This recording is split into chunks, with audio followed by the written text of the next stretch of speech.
ಸರಿ ಆಯಿತು, ಬನ್ನಿ ಫಸ್ಟ್ ಈಗ ಇಲ್ಲಿ ಎಲ್ಲರೂ ಕಾಲು ಕೈ ತೊಳ್ಕೊಂಡು ಬಂದು ನಿಂತ್ಕೊಳ್ಳಿ. ನಾನು ಸ್ವಲ್ಪ ದೃಷ್ಟಿ ತೆಗೆದುಬಿಡ್ತೀನಿ. ದೃಷ್ಟಿ ತೆಗೆದ ನಂತರ ನೀವು ಹೋಗಿ ರೆಡಿಯಾಗಿ ಫ್ರೆಶ್ ಅಪ್ ಆಗಿ ಬರೋರಂತೆ. ಬೆಳಗ್ಗೆಯಿಂದ ಊಟ ಮಾಡಿದ್ದೀರಿ ಇಲ್ವೋ ಗೊತ್ತಿಲ್ಲ, ಈಗ ಹೊಟ್ಟೆ ತುಂಬ ಊಟ ಮಾಡೋರಂತೆ. ಬೇಗ ಬನ್ನಿ ಆಯಿತಾ? ಬನ್ನಿ ಬನ್ನಿ ಬೇಗ. ಏನಮ್ಮ ನಿಂದು ಇನ್ನು ಹಳೆ ಕಾಲದವ್ರ ಥರ ತುಂಬ ಟಯರ್ಡ್ ಆಗಿದಮ್ಮ, ಬಿಡಮ್ಮ. ಹೋಗಿ ಫ್ರೆಶ್ ಅಪ್ ಆಗ್ತೀನಿ, ತುಂಬ ಹೊಟ್ಟೆ ಶೋ ಆಗ್ತಿದೆ ನನಗೆ. 5 ವರ್ಷ ಆದ್ಮೇಲೆ ಬಂದಿದ್ದೀನಿ, ಏನೇನೋ ತಿನ್ನಬೇಕು ಅಂತ ಆಸೆ ಆಗ್ತೈತೆ. ಹಾಂ ಸರಿ ಆಯಿತು, ಬೇಗ ಬಾ ನಿಂತ್ಕೋ. 2 ನಿಮಿಷ ದೃಷ್ಟಿ ತೆಗೆದು ಒಳಗಡೆ ಕಳಿಸ್ಕೊಟ್ಬಿಡ್ತೀನಿ. ಬೇಗ ಬನ್ನಿ. ಲಿಂಗಯ್ಯ ಇನ್ನು ಏನು ಮಾಡ್ತಾಯಿದ್ದೆ ನೀನು ನಿಂತ್ಕೊಂಡು? ಬಾಯಿಲಿ ಎತ್ಕೊಂಡು ಬಾ ಪ್ಲೇಟ್ ಬೇಗ. ಹಾಂ ಮೋರೆ ಬಂದೆ. ನಿಮ್ಮಿಬ್ಬರನ್ನ ಭಾಳ ವರ್ಷಗಳಾದ್ಮೇಲೆ ನೋಡ್ತಾ ಇದ್ದೀನಲ್ಲ, ಏನೋ ಒಂಥರ ತುಂಬ ಖುಷಿ ಆಗ್ತಾ ಇದೆ. ಮನೆ ಹಬ್ಬಕ್ಕಿಂತ ನಿಮ್ಮ ಖುಷಿನೇ ಏನೋ ಒಂಥರ ಚೆನ್ನಾಗಿದೆ. ಆ ಲಿಂಗಯ್ಯ ಸರಿ ಆಯಿತು, ಈಗ ಬೇಗ ಬಾ, ಎಲ್ಲ ಮುಗಿಸ್ಕೊಳ್ಳೋಣ.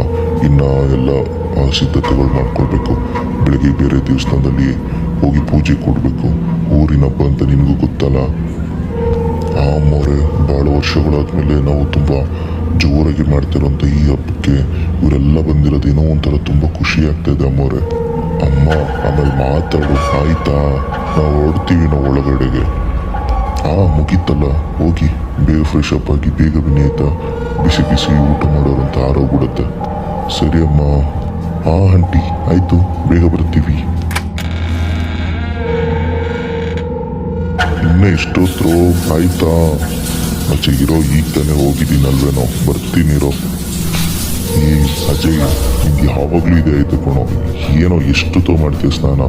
ಬಾರೋ ಬೇಗ, ಇನ್ನು ನಾವೆಲ್ಲ ಮಾಡಬೇಕು. ಬಾರೋ ಜಲ್ದಿ ಆಯ್ತೇನೋ? ಹಾಂ ಆಯಿತು ಬಂದೆ. ಹೋಗಿ, ಯಾವಾಗಲೂ ಹಿಂಗೆ ಮಾಡಿ ನೀವು. ಅಜಿತ್ ನೀನು ನನಗೆ ನೀನು ಏನಾಯ್ತು ಅಂತ ಹೇಳು ಅಂತ ಕೇಳಿದೆ ನನಗೆ ರಾತ್ರಿ. ಅದು ನೀನು ಬೆಳಿಗ್ಗೆ ಹೇಳ್ತೀನಿ ಅಂತ ಹೇಳಿದಲ್ವ, ಇವಾಗ ಹೇಳೋ ಏನೋ ಅದು. ಯಾಕೋ ಯಾವಾಗ್ಲೂ ಇವತ್ತು ರಾತ್ರಿ ಅಂತ ಅಷ್ಟೊಂದು ಎದುರ್ಕೊಂತಿದ್ರಲ್ಲ. ಅಜಯ್ ನಿನಗೆ ಅದ್ರ ಬಗ್ಗೆ ನಾನು ಹೇಳ್ತೀನಿ. ಇವಾಗ ನೀನು ನಮ್ಮ ಊರ ಹಬ್ಬನ ನೋಡ್ಲಿಕ್ಕೆ ಬಂದಿದ್ಯಲ್ವಾ, ಬಾ ಫಸ್ಟ್ ನಮ್ಮ ಊರ ಹಬ್ಬನೆಲ್ಲ ನೋಡ್ಕೊಂಡು ಬರೋಣ. ಭಾಳ ವರ್ಷಗಳಾದ್ಮೇಲೆ ಜೋರಾಗಿ ನಡೀತಾ ಇದೆ ಈ ಊರ ಹಬ್ಬನ. ನೋಡಿ ನೀನು ಖುಷಿ ಪಡು. ಆಮೇಲೆ ನಾನು ನಿನಗೆ ಅದ್ರ ಬಗ್ಗೆ ನನಗಿಂತ ನನ್ನ ಲಿಂಗಯ್ಯ ತಾತನ ಕಡೆಯಿಂದ ಹೇಳಿಸ್ತೀನಿ. ಅವ್ರು ತುಂಬ ಚೆನ್ನಾಗಿ ಹೇಳ್ತಾರೆ. ಏನಲ್ಲೋ ಯಾವಾಗಲೂ ಇದೆ ಆಯ್ತಲ್ಲೋ. ಆಯ್ತಪ್ಪ ಸರಿ. ಮತ್ತು ಕಾರ್ತಿಕ್ ಕೇಳ್ತಿದ್ದ, ನಿಂಗೆ ಗೊತ್ತಲ್ಲ ಅವನೇನೋ ಸ್ಟೋರಿ ಬರಿಬೇಕಂತೆ. ಹಂಗಾಗಿ ನೀನು ಏನು ಅಂತ ಹೇಳಿದ್ರೆ ಇಂಟ್ರೆಸ್ಟ್ ಆಗಿದ್ರೆ ಇದು